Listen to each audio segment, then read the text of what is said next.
ថាចប់ថ្នាក់ទី12ប៉ាឲ្យកូនរៀនអីគេមិនបានកូនឯងស្ដាប់ប៉ាសោះអញ្ចឹង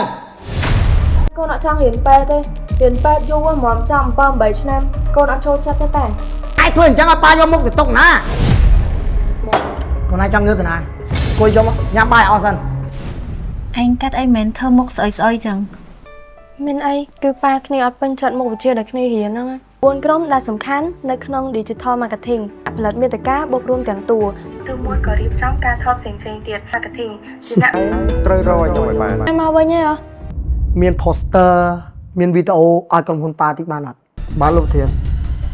បានរូបភាពនិងវីដេអូប្រម៉ូសិនហ្នឹងមកពីណា design ហ្នឹងពីណាគេគុណស្រីរបស់ខ្ញុំតាបង